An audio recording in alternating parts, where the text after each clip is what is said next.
Hello friends, तो आज हमारे पास पार्सल से एक सेट रिसीव हुआ है। ओप्पो का F21e 5G मॉडल है, जो कि किसी टेक्नीशियन भाई के पास से आया हुआ। उन्होंने इस पे काम किया था, उनका यूएफएस उठाया और यूएफएस उठाने के बाद उन्होंने यूएफएस को बॉक्स में कनेक्ट किया, लेकिन यूएफएस कनेक्ट नहीं हुआ। तो उन्होंने ये हमारे पास कुरियर किया हुआ है। तो जैसे ही हमने इसका यूएफएस को देखा, वेरीफाई किया, वेरीफाई करने के बाद हमें लगा कि यहाँ पर यूएफएस में कुछ प्रॉब्लम है। तो हमने यूएफएस को स्क्रैच किया और स्क्रैच करने के बाद यहाँ पे हमने देखा कि एक बॉल की जो सप्लाई थी वो यहाँ पर डिसकनेक्टिविटी में पड़ी हुई थी। तो हमने यूएफएस को स्क्रैच किया है। अभी स्क्रैच करने के बाद हम सबसे पहले इस सप्लाई को यहाँ पर बनाने की कोशिश करेंगे और इसे बनाने के बाद हम चेक करेंगे कि हमारा यूएफएस बॉक्स में प्रॉपरली कनेक्ट होता है या नहीं। तो चलिए, हम सबसे पहले ये जो ब्रेक सप्लाई हमें यहाँ पे दिख रही है, इस ब्रेक सप्लाई को हम यहाँ पर रिपेयर करेंगे।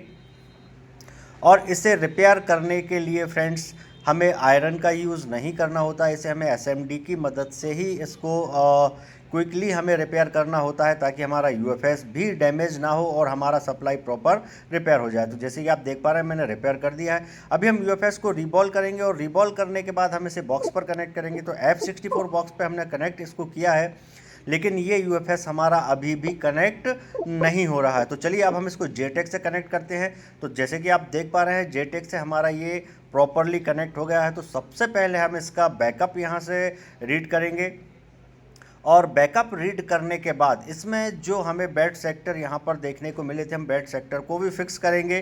देन हम यूएफएस को रीप्रोग्रामिंग कर यहाँ पर उसको कंप्लीट करेंगे और कंप्लीट करने के बाद हम इसे मोबाइल में इंस्टॉल करेंगे और इंस्टॉल करने के बाद देखते हैं हमारी जो प्रॉब्लम थी वो सॉल्व होती है या नहीं। जैसे कि आप देख पा रहे हैं, यूएफएस हमारा प्रॉपरली यहाँ पर काम कर रहा है।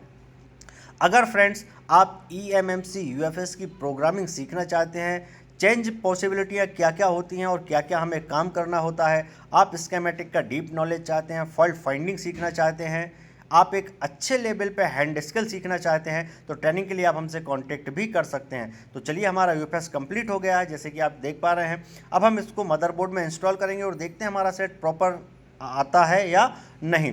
तो चलिए, हमने इंस्टॉल कर दिया है, सेट को हम ऑन करके देखेंगे।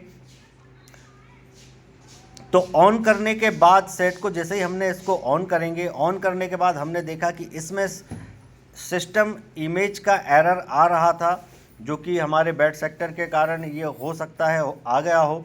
तो चलिए, हम इसको हमने रिबूट किया और रिबूट करने के बाद हम यहाँ पर चेक करते हैं कि हमारा जो सेट है वो प्रॉपरली ऑन होता है या नहीं। थोड़ा सा वेट करेंगे और जैसे कि आप देख पा रहे हैं, हमारा सेट कम्प्लीटली ऑन हो चुका है। थैंक यू, मिलते हैं अगले वीडियो।